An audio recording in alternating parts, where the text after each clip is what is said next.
what they want to say.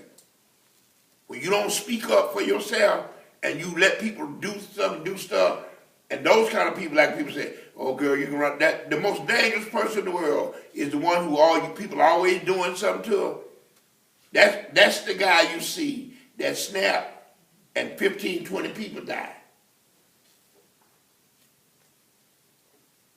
Because everybody, then people go, ooh, I didn't know they had it. I didn't know they had that in them. They done killed all these what?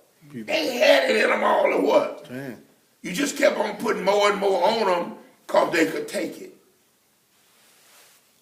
And usually when people think they can run over you, they constantly run what? Over you. And then one day you snap. And then you hurt somebody. You know, and it's better to always be able to speak your mind. Say how you feel. And people need to be allowed to do that.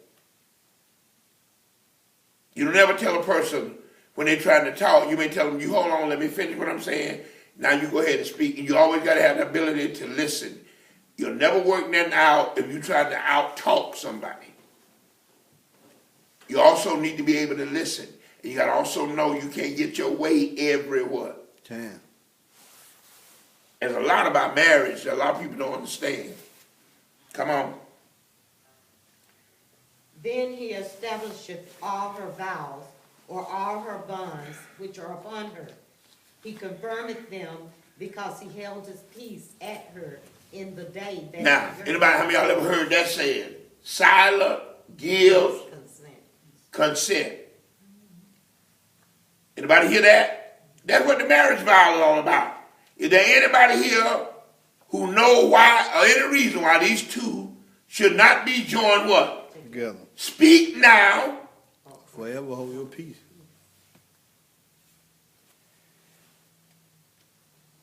You know, that's for all them folks who say they shouldn't have never married. I knew when they were getting married that they shouldn't have did it. I never did agree with it. Well, why didn't you speak up? Why didn't you have the courage to stand up when they said speak what? Because silence gives what? Consent. It means I agree. That's another thing people say, well, I didn't agree with it, I just didn't say nothing. You got to understand that. Even when somebody's talking to you about somebody, if you don't speak up, guess what you're giving? Consent. Consent. That you agree with. But I didn't have nothing to do with it. Well, you did because you listened.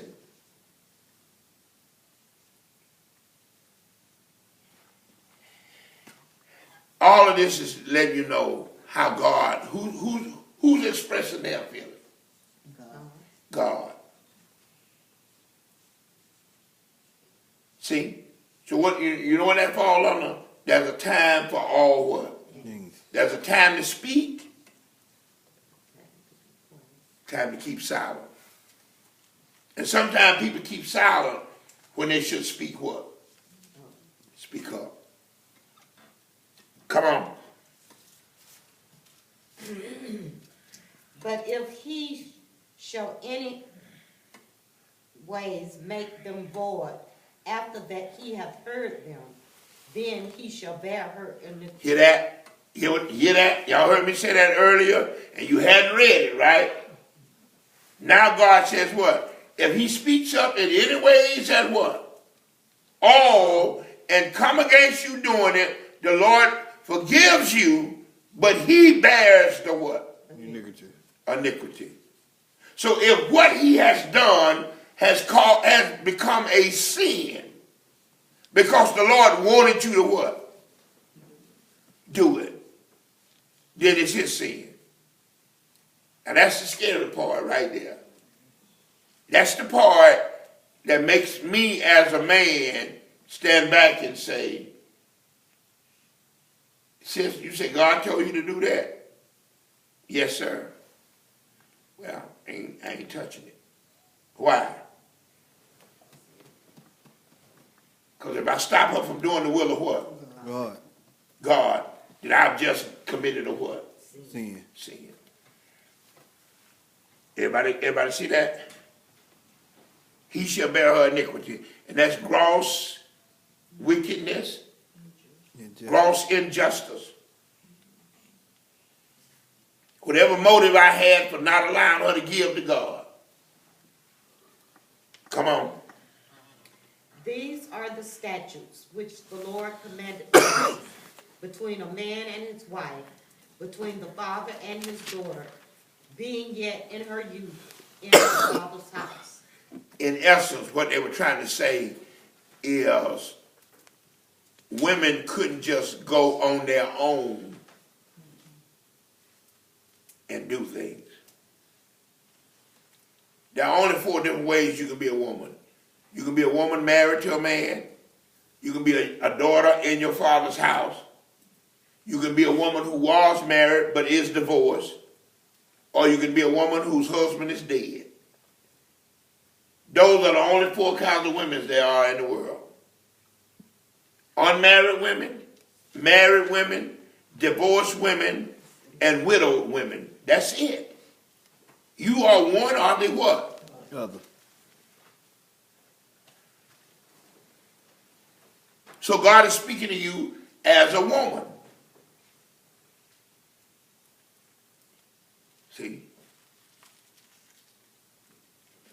Let's go. And the Lord spake unto Moses, saying, Avenge the children of Israel of the Midianites. Afterward shalt thou be gathered unto thy people. Hear that? The Lord said unto Moses, do what? Avenge the children of Israel of the Midianites. Against the Midianites. The Lord said unto Moses, avenge the children of Israel against the Midianites. Why did the Lord say that? Anybody remember way back? What did they do? They took part in them, when it was with Balaam and Attacking Israel and wouldn't let Israel go through. Remember that? They made it difficult for them. That we would not let you go through. You remember they wrote? They wrote to them and told them, we be your family. Remember that? Of your brothers. Y'all remember that? Y'all remember that? On that highway? Right. And the Midianites were letting everybody else travel that what? Highway. But they said, no, y'all can't go through. They said, we ain't going to get off the road. We ain't going to touch y'all crops. We ain't going to drink no water from y'all wells. We just want to be able to pass what? Do. They said, no. Now God says what? Avenge yourself on them. And Moses, after you take revenge on them, then you're going to die. Come on. And Moses spake. You had something to come on. Come on, give it to me. No, I was going to give revenge. But Go give it to me. it means to vindicate, to take vengeance, to vindicate by inflicting pain or evil on the wrongdoer. See that? To inflict what? Pain on them for the wrong that they had what? Done. In other words, they made Israel to suffer by causing them to have to go through the desert. Right? That's just like Lynn said, well, Pastor, or I say the synonym. They want to get home, and I put a gate up and block the road off, and they can't go back to their house on the back. But I got a gate up, lock the gate up, and won't let them pass. Say, well, y'all can't pass over my fence to get to your what? House. They got to go way up in the project and come around, then climb over the back fence to get to their what? House. That's an evil person trying to make it difficult. It said to gain satisfaction by inflicting pain or punishment. See? On the injuring party. On the injuring party. Y'all got what I'm saying now? That's what that meant. That just like, that's why right now, for most of you that don't know it, like say for instance, if I bought this lot on the front, and somebody else bought the lot on the back, the state has a right that they call right of way. That's what that law come up for. Right of passage.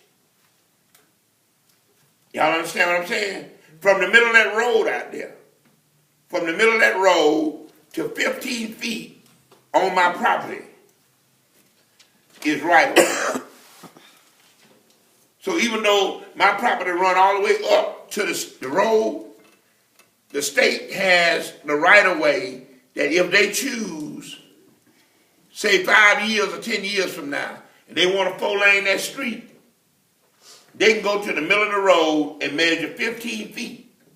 And no matter what I got built out there, well, matter of fact, I can't build nothing on it. That's why you see them light poles out there, they sitting on my property. But I can't charge the light company money for putting a light pole on my property. Or I will be saying what? Y'all can put it here, but y'all got to give me my lights free. They have the right of way. They call it easement. Yeah, easement, right of way. That they had a right to set that pole there on your property up to 15 what? Feet. And they hadn't broke the law. And if you stay behind me and your house is back there, then they had a right to come in there and cut a street straight through my property so you can get to yours. In other words, that way you can't stop a person from getting to the highway. Everybody understand what I'm saying now? Man, That's what the Midianites did to Israel. They made Israel have to go the long what? way around. Way around. And at the same time, they were letting other people go straight down the highway. Go ahead. So I was saying also, two reasons they wanted to kill the Midianites was they took part in when Balaam and they Yeah. caused them to go and bow before these other gods. And stuff. Yeah, they was a part of that, the Midianites. But so what did that tell you? What I told y'all all the time, that the Moabites and the Midianites were neighbors like Alabama and Mississippi. Y'all understand? The land of Midian and the land of Moab bordered each other. They had shared borders. So what happened? Alabama gets along with Mississippi. Mississippi gets along with Alabama because the states are bordering each other and they need to be able to get what? Along. Why? Because if Alabama says, we ain't going to let no produce truck come through Alabama to deliver food to Mississippi, that's going to make life difficult for the people in Meridian. Amen. You know what I'm saying? Because what? Meridian is right at the Alabama what? Land. So what's the best way to get food to Meridian? Alabama. Straight across Alabama. Alabama land. See? Or if Mississippi said, we ain't letting no trucks come from out of California across our borders to go to Alabama. Then that's going to force them trucks. They have to go all the way up to Mississippi. They're going to have to get right down to Louisiana, turn and go up. Go across Arkansas, across Tennessee, and then come down to Alabama. Just to miss Mississippi what? Mississippi. That's what the Midianites did with the Moabites. But guess what? When people have shared borders, they have shared feelings, gods, and everything else. Why? Because they're next door neighbors. So you know what? Mississippi, Alabama, Louisiana, Georgia, South Carolina, North Carolina, there's something about these states that y'all don't know. Texas. For you all that don't know it, like up around Oklahoma and North Dakota, South Dakota, all those areas, Iowa, is known as the Corn Belt. The states I named to you earlier is known as the Bible Belt. You are, whether y'all know it or not,